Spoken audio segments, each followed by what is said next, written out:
बोलो मेरे सदगुरु महाराज की जय। बोलो बाके बिहारी लाल की जय। गुरु चरणों से प्रीत न जोड़ी, जग से रिश्ता जोड़ लिया। विषयों के चक्कर में पड़कर प्रभु से नाता तोड़ लिया। प्रभु से नाता तोड़ लिया। गुरु चरणों से प्रीत न जोड़ी, जग से रिश्ता जोड़ लिया। विषयों के चक्कर में पड़कर प्रभु से नाता तोड़ लिया। प्रभु से नाता तोड़ लिया। गर्भ की योनि में फंसा था, कहता था प्रभु आओ तुम। नरक कुंड में लटक रहा था, कर मुझे बचाओ तुम। अब तक मुझको भूला रे बंदे, अब तक मुझको भूला रे बंदे। नाम भजन क्यों छोड़ दिया। विषयों के चक्कर में पड़कर प्रभु से नाता तोड़ लिया। प्रभु से नाता तोड़ लिया। गुरु चरणों से प्रीत न जोड़ी, जग से रिश्ता जोड़ लिया। विषयों के चक्कर में पड़कर प्रभु से नाता तोड़ लिया। प्रभु से नाता तोड़ लिया। बोलो बाके बिहारी लाल की जय। बापू जी की प्यारी सात संगत जी, चलिए गीता पाठ श्रवण की ओर चलते हैं। वसुदेव सुतं देवं कंस चाणूरमर्दनम्, देवकी परमानन्दं कृष्णं वन्दे जगद्गुरुम्। कृष्णं वन्दे जगद्गुरुम्। ओम श्री परमात्मने नमः। श्रीमद् भगवत गीता अथ नवमोऽध्यायः। प्रभु की प्यारी सात संगत जी, हम 9वें अध्याय का श्रवण कर रहे हैं, जिसे राज विद्या योग का परम गूढ़ ज्ञान का भगवान ने उपदेश दिया है। जिसमें श्लोक क्रमांक हमने 4 और 5 श्रवण किए थे। आज अगले श्लोक की ओर बढ़ेंगे। उसमें क्या श्रवण करना, क्या भगवान ने दी है, उसका श्रवण करेंगे। थोड़ा सा सारांश पिछले श्लोकों से। पिछले श्लोक 4 और 5 में भगवान ने अपने मुखारबिंद से हमें उपदेश दिया कि जिस प्रकार कोई बीज गलकर वृक्ष बन जाता है, सोना गलकर गहना बन जाता है, किंतु इसका मूल रूप का लोप हो जाता है। अर्थात अगर मिट्टी है, मिट्टी से कोई घड़ा बना है, तो घड़े के फूटने के बाद वो मिट्टी ही रह जाएगा। सोना है, कोई आभूषण है, वो गल जाएगा तो सोना, जो उसका मूल तत्व है वो सोना है। और मिट्टी का घड़ा है तो उसका मूल तत्व मिट्टी, वो सदैव रहती है। तो यही परमात्मा का अस्तित्व है। अव्यक्त और व्यक्त भगवान ने बताया था कि साकार भी वही है और निराकार भी वही है। जो हम मूर्त रूप में देखते हैं वो भगवान का व्यक्त रूप है, और जो हमारे साधु संतों ने जिसका ध्यान साधना से अनुभव किया वो परमात्मा का अव्यक्त रूप है। पर है वो एक ही सर्वशक्तिमान परमात्मा, वो एक ही है। तो भगवान बताते हैं और इनके मूल रूप का लोप हो जाता है, तो उसी प्रकार जगत के सारे चर अचर जीव परमात्मा में व्याप्त होते हुए भी परमात्मा उनमें स्थित नहीं होता। जितने भी चर अचर पूरी संपूर्ण सृष्टि दिखती है वो परमात्मा के अंदर व्याप्त है, किंतु परमात्मा उनमें स्थित नहीं है। अर्थात क्योंकि ये सारी सृष्टि तो नाश्वर है, उनके नष्ट होने से परमात्मा नष्ट नहीं होता, उनका अस्तित्व फिर भी बना रहता है, क्योंकि वो ही सर्वशक्तिमान इस सृष्टि को बनाने वाले हैं। बाकी इस धरती पर सभी नाशवान है, नष्ट होने वाले हैं।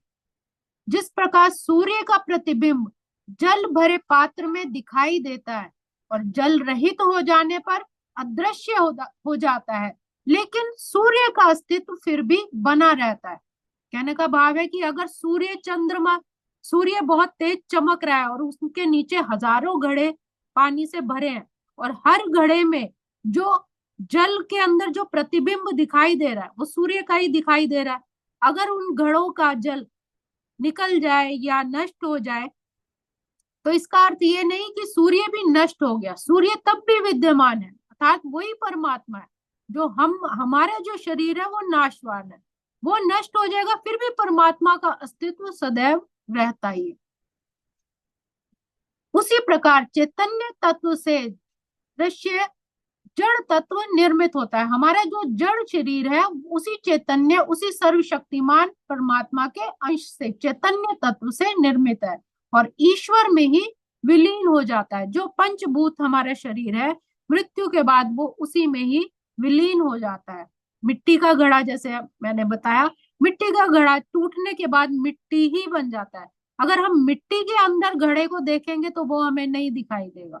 अर्थात परमात्मा के अंदर जो है वो सारी सृष्टि, सभी चर जीव, हम लोग सभी उसी के अंदर समाहित है, लेकिन वास्तव में वह उसमें स्थित नहीं होता।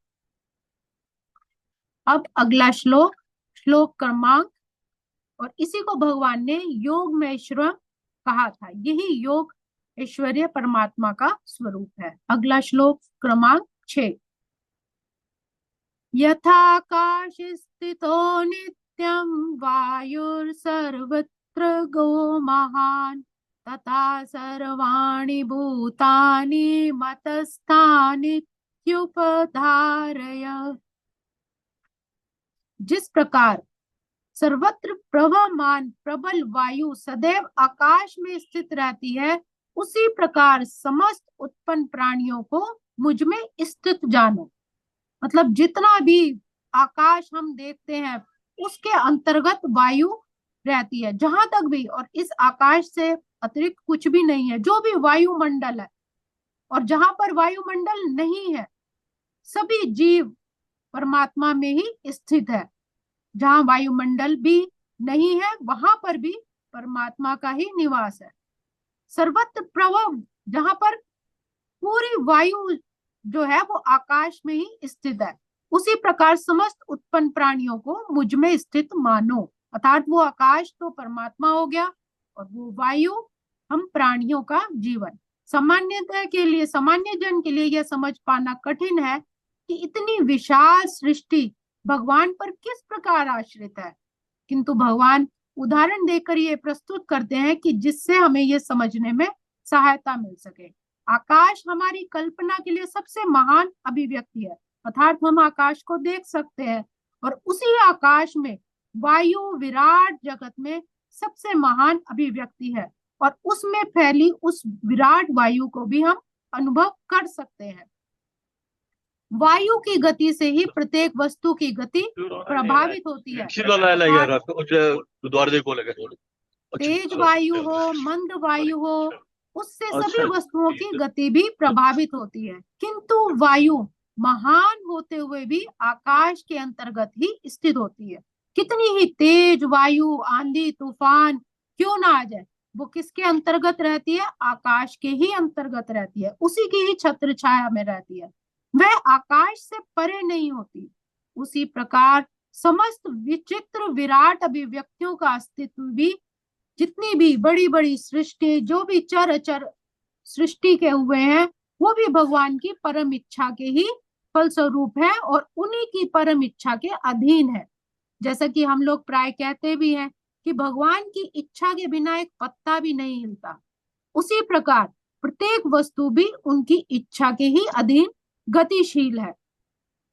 ये कहना कि मैं बड़ा हूं, ये मेरे द्वारा हुआ है, ये मैंने किया है, यह सब गलत है, क्योंकि ये सभी जो भी कार्य होता है ये सब उस परमात्मा के अधीन है। उन्हीं की इच्छा से सारी वस्तुएं उत्पन्न होती हैं, उनका पालन होता है और उन्हीं का ही संहार होता है। इससे परे कोई भी वस्तु नहीं है, किंतु परमात्मा ये सब होते हुए भी सभी से पृथक रहते हैं।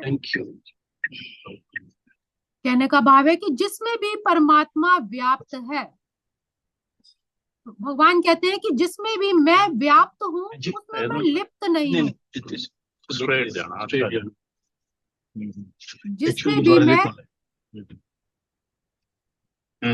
जिसमें भी मैं व्याप्त हूँ उसमें मैं लिप्त नहीं हूँ।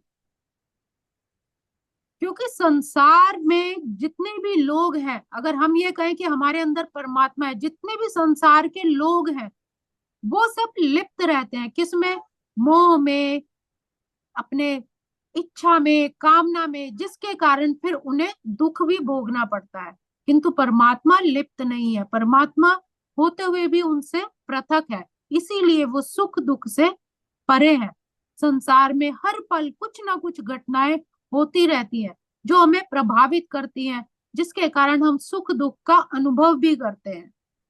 किंतु परमात्मा इन सब से पृथक है। अगर हम उदाहरण देखें कि एक क्षण अभी हम सुखी हैं या हमें दुख हो रहा है, तो अगले ही क्षण कुछ और स्थिति हो जाएगी, फिर उससे अगले क्षण कुछ और स्थिति हो जाएगी।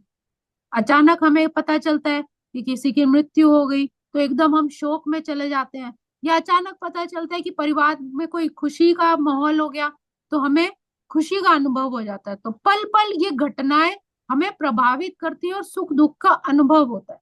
किंतु परमात्मा इन सब में लिप्त नहीं, वो सबसे पृथक है।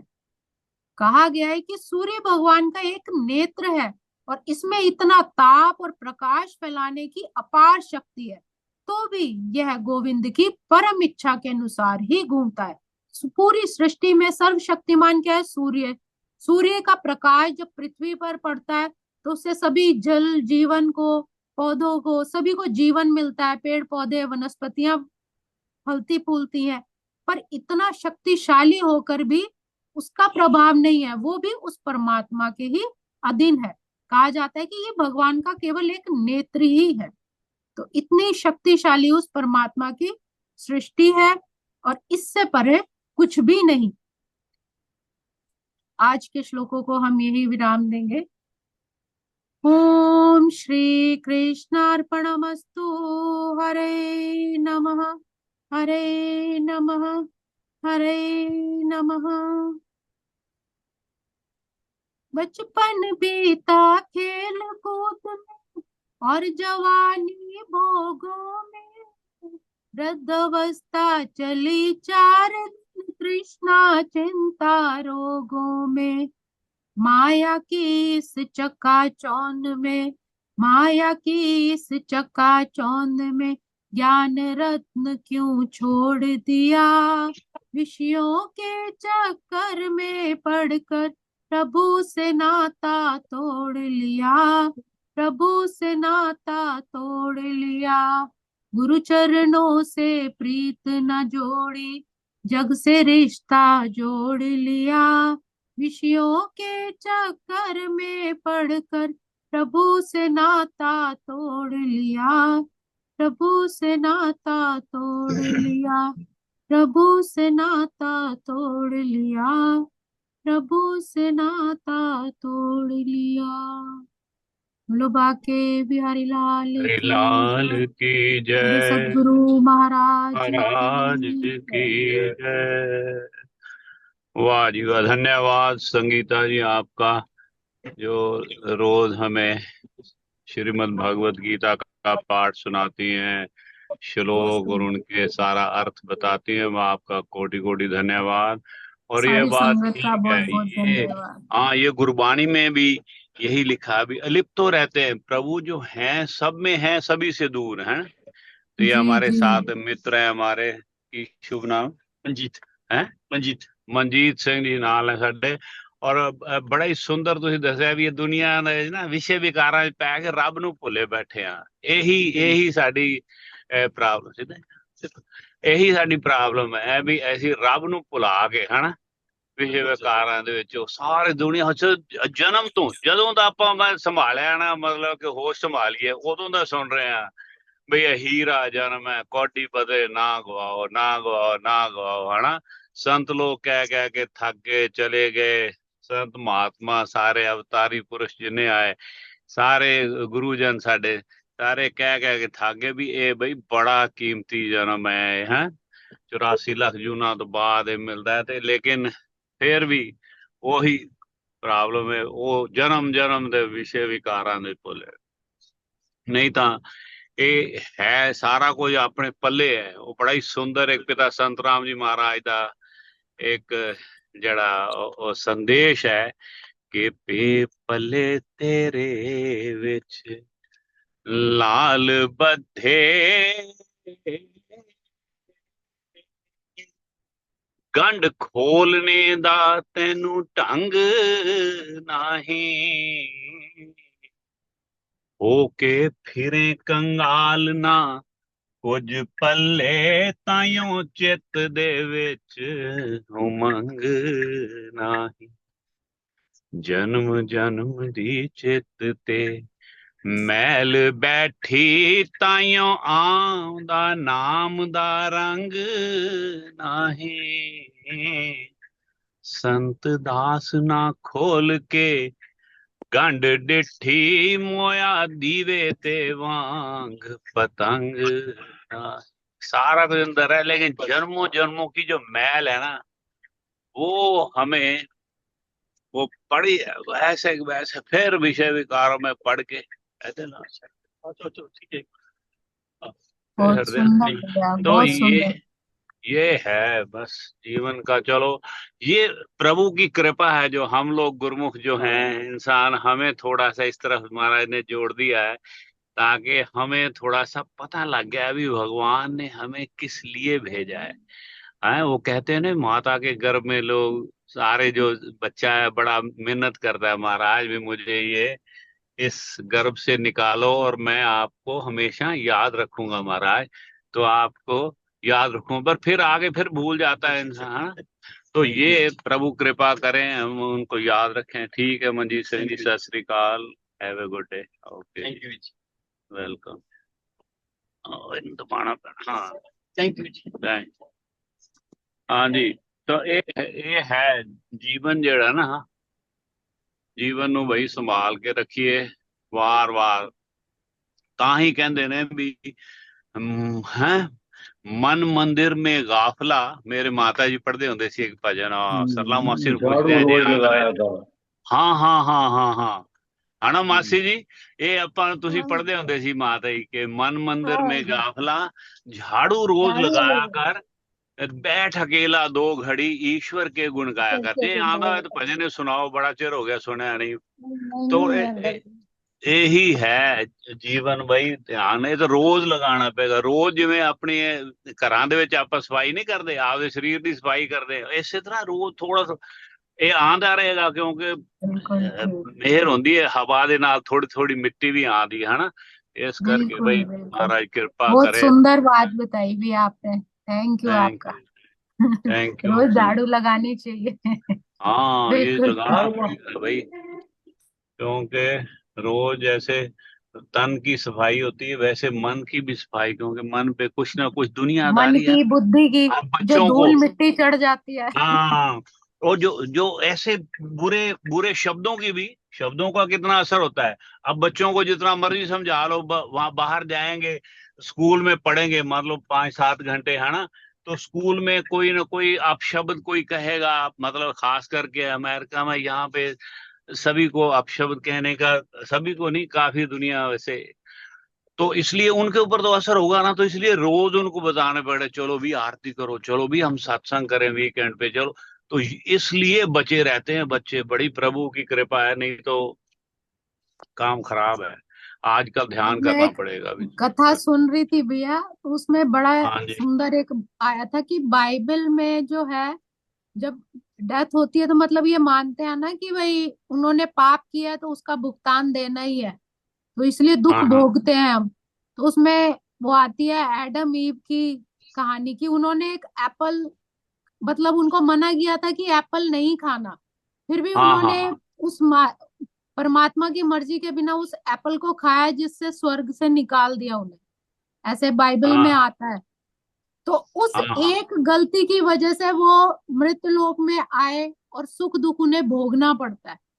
तो हाँ हाँ बात तो वही है कि एक गलती का भुगतान वो आज तक भुगत रहे हैं, कि उन्हें सारे सुख भी दुख भी सब झेलना पड़ता है, और फिर वो अपना प्रायश्चित करके फिर परमात्मा के पास मतलब माफी मांगते हैं, फिर जाते हैं।